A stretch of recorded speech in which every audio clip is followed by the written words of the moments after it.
اللہ میرے آپ سوال پوچھو، میں خوشی سے جواب دوں گا۔ اس کا یہ مطلب نہیں ہے کہ میں سب کچھ جانتا ہوں، سب کچھ مولا جانتا ہے۔ میں نے جو ایکسپیرینس لیا یا جتنا علم سیکھا وہ میری لمٹ ہے۔ آپ ایسا نہیں سمجھنا کہ میں نے جو کہا ہے اس سے زیادہ کچھ نہیں ہو سکتا، یعنی میں بھی ایک لمٹ والا انسان ہوں، لیکن مولا کا غلام ہوں، اور سب تجربہ ہے۔ اپنی توفیق کے حساب سے میں آپ کو جواب دوں گا۔ ہو سکتا ہے میں آپ کو سیٹسفائی نہ بھی کر سکوں، خدا بھی ساری دنیا کو راضی نہ کر سکا، آدھی دنیا خدا کو مانتی ہی نہیں ہے۔ دیکھو مجھے ایک بات یاد آئی، اسلام کے اندر دعا مانگنا ایک عبادت کا حصہ ہے۔ خدا کہتا ہے مجھ سے مانگو، مانگنے سے میں خوش ہوتا ہوں۔ اس طرح کہ خدا نے کہا میں نے اپنے اوپر اپنی رحمت لازم کر رکھی ہے، مطلب کہ خدا ہر حالت میں رحمت کرے گا۔ ہمارے اسماعیلی طریقے کے اندر جو صوفی طریقہ ہے، عبادت کے اوپر زیادہ زور دیا گیا ہے۔ عبادت کا مطلب صرف صبح کی 4 اور 5 بجے کے بیچ کی جو بندگی ہے اسی کو عبادت نہیں سمجھنا، وہ عبادت ہے، مگر عبادت کے بہت مطلب ہے۔ عبادت بہت بڑی چیز ہے۔ اگر آپ کسی آدمی کے ساتھ نیکی کی ہے کوئی بھی سوارتھ کے بغیر تو یہ عبادت ہے۔ آپ اپنے بیوی بچوں کو پالنے کے لیے رزق کی محنت کر کے روزی کمائی حاصل کر رہے ہو تو وہ بھی عبادت ہے۔ آپ نے دعا پڑھی، یہ عبادت ہے۔ جماعت خانے آئے، یہ عبادت ہے۔ آپ نے واعظ سنی، یہ عبادت ہے۔ کسی کو دکھی دیکھ کے آپ نے اس کے لیے دعا مانگی، خدا بہت خوش ہوتا ہے، یہ بھی عبادت ہے۔ تو عبادت کے اندر یہ بھی ہے کہ ہم خدا کے پاس مصیبت میں، دکھ میں، اپنے لیے یا دوسروں کے لیے ہم دعا مانگتے ہیں۔ پھر اس دعا مانگنے کے طریقے اور ہیں۔ میں نے اپنی واعظ میں کہا کہ خدا تعالیٰ کے پاس دعا مانگو۔ کبھی کبھی ایسا ہوتا ہے کہ خدا آپ کے مانگنے سے بھی نہیں دیتا، تو اس کی میں نے مثال دی ہے کہ ایک ماں ہے اپنے بچے کو کچھ خراب چیز کھانے سے روکتی ہے، چاہے وہ کتنا بھی دم پچھاڑ کرے، غصے ہوئے، روے پیٹے، اس کو نہیں کھانے دے گی۔ اسی طرح سے ہم کبھی خدا کے پاس ایک چیز مانگتے ہیں۔ میں آپ کو ایک مثال دوں، جیتی مثال، جو ابھی تو وہ پرانی ہو گئی۔ افریقہ میں ایک گاؤں کے اندر میاں بیوی تھے، بچہ نہیں ہوتا تھا، تو بڑی انہوں نے تسبیحیں نکالی، منتیں مانی، بہت کچھ کیا۔ ایک دفعہ امام سلطان احمد شاہ کی تشریف آوری ہوئی، اس کی ماں، بچے، لڑکے کی جو ماں تھی بڑی عابدہ تھی، عبادت والی تھی۔ مولا کے پاس کہتے ہیں مولا میرے بیٹے کو ایک بیٹا دے، ایک بچہ دے۔ ماں باپ اس کو کہتے ہیں اس کی قسمت میں بچہ نہیں ہے، کسی کا بچہ لے کے پال لو۔ نہیں خداوند تو مالک ہے، یہ ہے، تو تیری ساری قدرت ہے، سب کے پاؤں پہ گر پڑی۔ ماں باپ اس کو بہت سمجھاتے رہے کہ دیکھو تم مجھے مجبور نہ کرو۔ کہتی ہے نہیں خداوند، ضد پہ بیٹھ گئی۔ سب بولے اچھا جاؤ، اس کو بچہ ہوگا، مگر وہ الفاظ سمجھی نہیں، اس کو بچہ ہوگا۔ مولا تو چلے گئے، برس کے بعد اس کو بچہ ہوا۔ بچہ ہوا کیسا؟ بچے جب ہی جنمتے ہیں تو روتے ہیں، اور اگر وہ نہ روے تو مر جاتے ہیں، کیونکہ اس کے جو حلق کے اندر ماں کے رحم کا تھوڑا گند ہوتا ہے، اس کو صاف کرنا چاہیے، اور اوندا کر کے اس کو تھوڑا پیٹتے ہیں تو وہ نکل جاتا ہے، پھر وہ روتا ہے۔ یہ رویا نہیں، آنکھیں بند رہیں، پڑا رہے۔ بچے روتے ہیں بھوک سے، یہ تو روے بھی نہیں۔ اب ماں ہی اس کو داون دے پی لے۔ اس کے کان کی جگہ صرف ہول تھے، کان نہیں تھے، آدھے ہاتھ تھے، آدھے پاؤں تھے۔ تھوڑا بڑا ہوتا گیا، نہ وہ سنے نہ وہ دیکھے، نہ اس کے کان تھے، ہاتھ ادھر لگے ہوئے آدھے. اب ایسے بچے کو دیکھ دیکھ کے ماں باپ جل رہے ہیں. کس کام کا یہ؟ ایک لاش پڑی ہوئی ہے، مرا ہوا نہیں، جیتا ہے، لیکن کس کام کا؟ بچہ تو آتا ہے گھر میں، وہ چیختا چلاتا ہے، شور مچاتا ہے، بولتا چلتا ہے تو ماں پتا خوش ہوتے ہیں. بچے کی مستی بھی ایک قسم کی جوائے ہے. ایسی کوئی چیز نہیں. 4 برس 5 برس کا ہوا، 7 8 برس کا ہو گیا، ماں باپ اس کو دیکھ دیکھ کے جل رہے ہیں. ایک دفعہ عبداللہ ہاشم گانگی صاحب کے پاس گئے تو انہوں نے کہا مولا کو کہو ہمارے گناہ بخش دے رہے، اب اس کا کچھ رستہ کرو.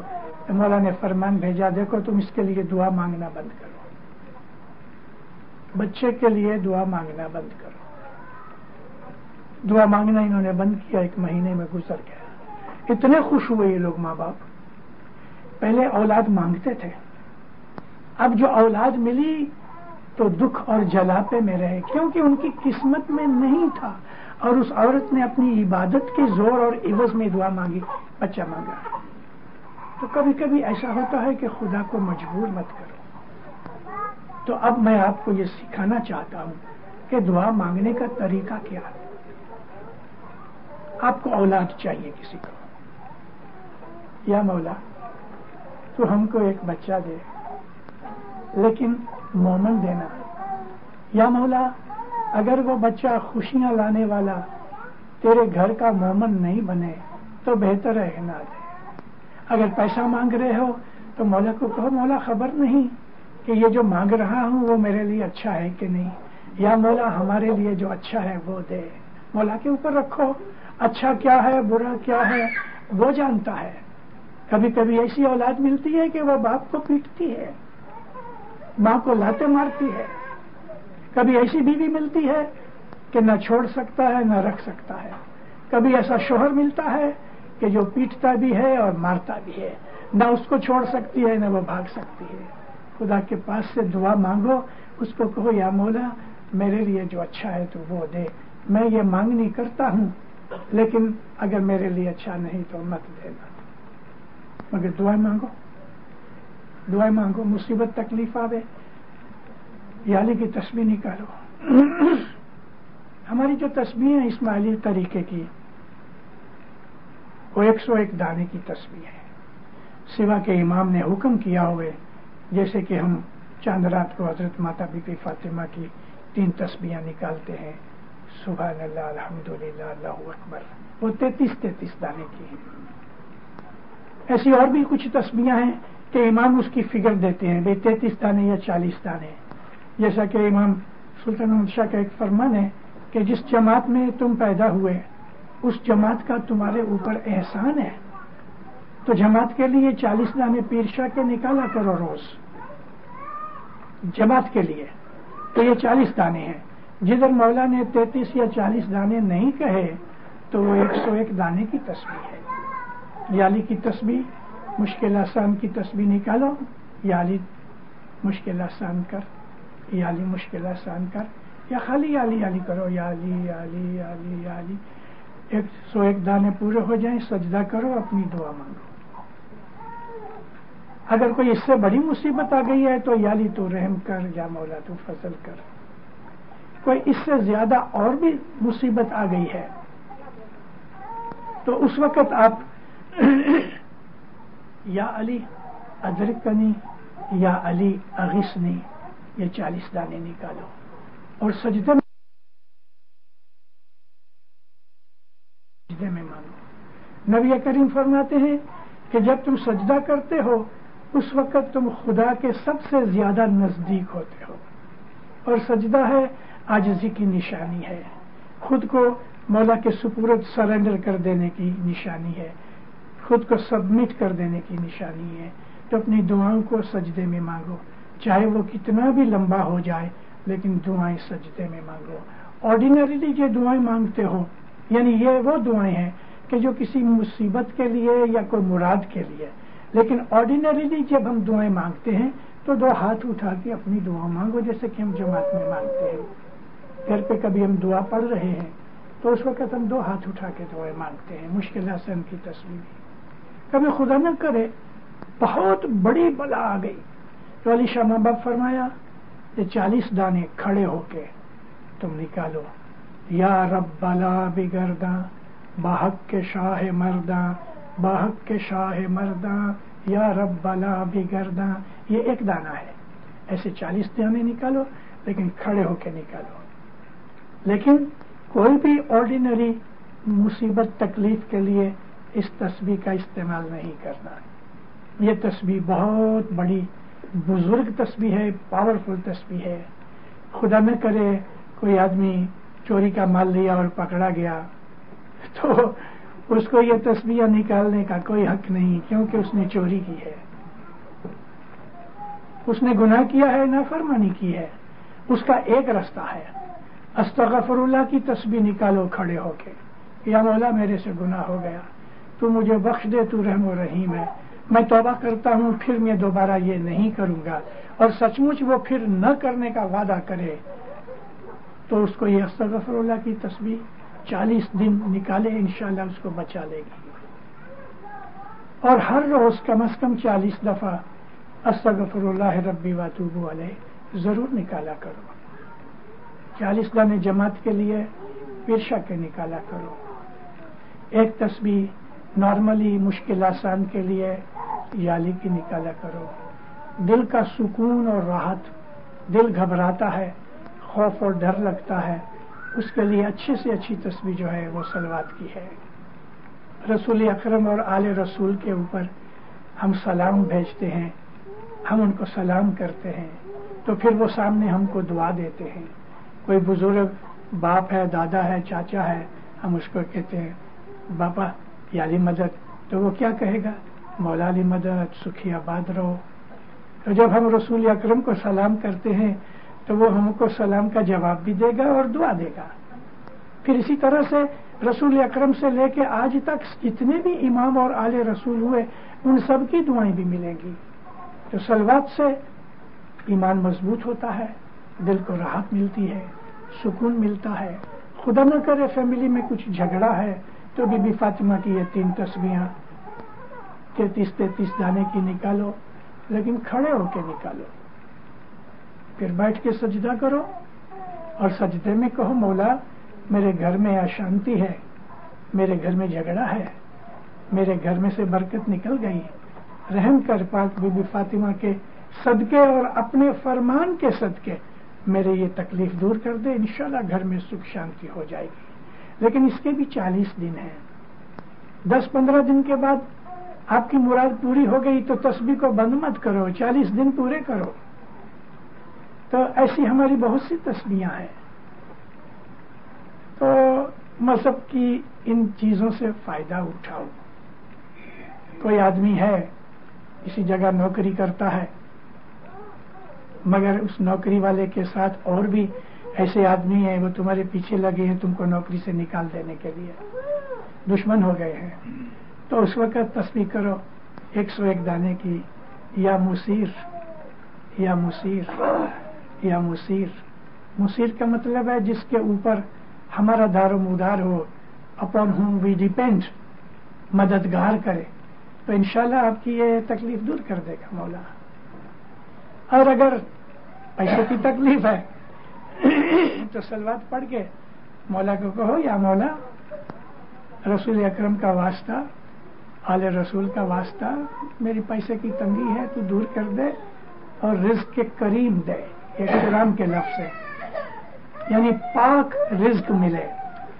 غریب رہو کوئی برائی نہیں، لیکن مولا کو کہو کسی کا محتاج نہ کرے.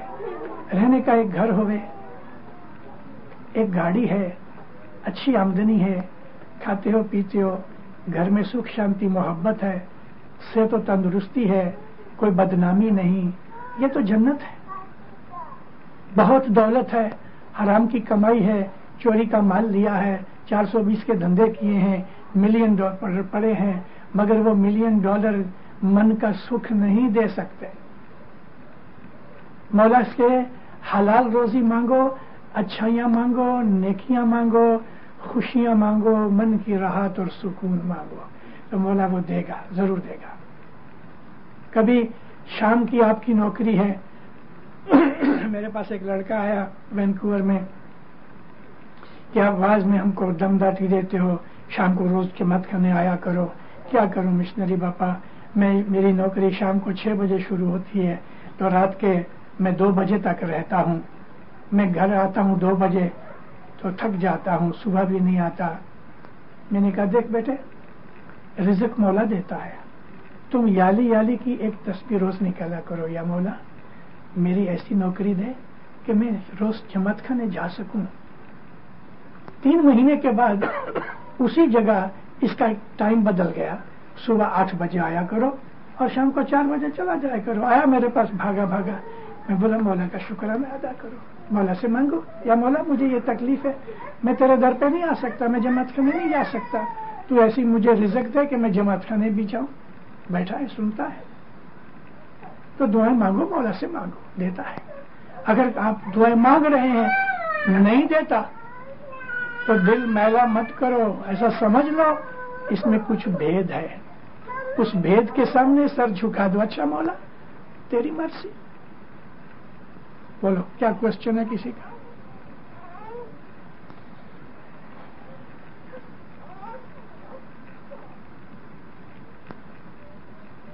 ایک مشنری صاحب سے واعظ میں سنا تھا کہ آپ کی دعا قبول نہیں تھی, اس کی ایک بھی کہ تمہارے گناہ جو ہے وہ آپ کی دعاؤں کو اوپر نہیں جانے دیتے. یہ بھی ہے کیونکہ گناہوں کی وجہ سے ہم نے اس کو ناراض کیا ہے, لیکن میں نے رستہ بتایا ہے.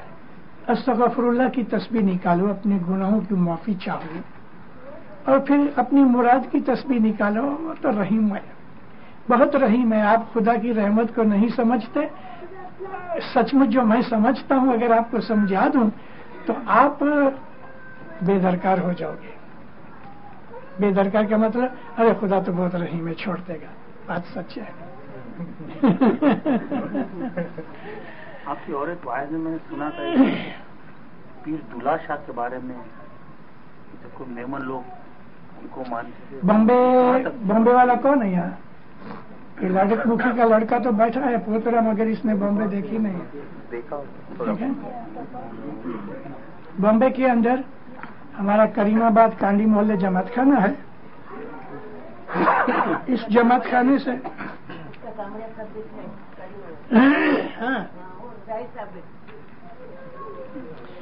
ہم کانڈی محلے کریم آباد جماعت خانے سے درخانہ بامبے جائیں تو رستے کے اندر لیفٹ ہینڈ سائڈ کے اوپر ہمارا اسماعیلی قبرستان آتا ہے. اس کو درگاہ کہتے ہیں, درگاہ محلہ. اندر سید محمد شاہ دولہ ان کی مزار ہے, وہاں دفن ہے. 18 برس کی عمر میں شاہ حسن علی بادشاہ کے زمانے کے اندر گزر گئے. دبلے پتلے, بہت دبلے تھے. میمن لوگ ان کو بہت مانتے تھے. اسماعیلیوں کا تو امام بیٹھا ہے. ابھی ایسا کہ اسماعیلی صرف امام کو جانتے ہیں. حضرت امام کا بھائی ہے پرنس امین, حضرت امام کا چاچا ہے پرنس صدر الدین.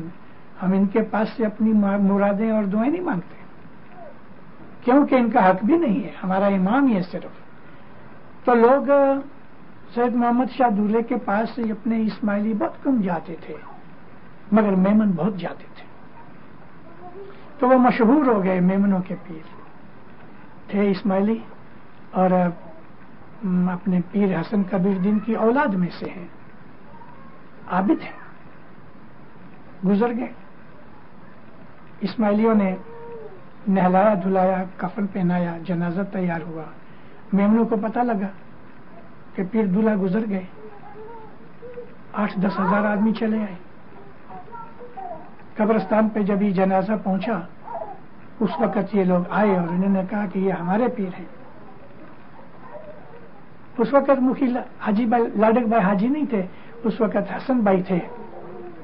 تو انہوں نے کہا بھائی تمہارے پیر کدھر سے آئے؟ پیر حسن کبیر دین کی اولاد ہیں, ہمارے مولا کے گھرانے کے اندر سے ہیں. نہیں, جھگڑا ہونے لگا. مکھی گیا مولا کے پاس, شاہ حسن علی کے پاس. مولا ایک تکلیف آ گئی. مکھی کیا ہے؟ خداوند سید دولہ گزر گئے ہیں. ہاں مجھے پتا ہے. ہم دفن کرنے گئے تو یہ میمن لوگوں نے جھگڑا کیا کہ وہ ہمارا پیر ہے, ہم جنازہ اٹھائیں گے.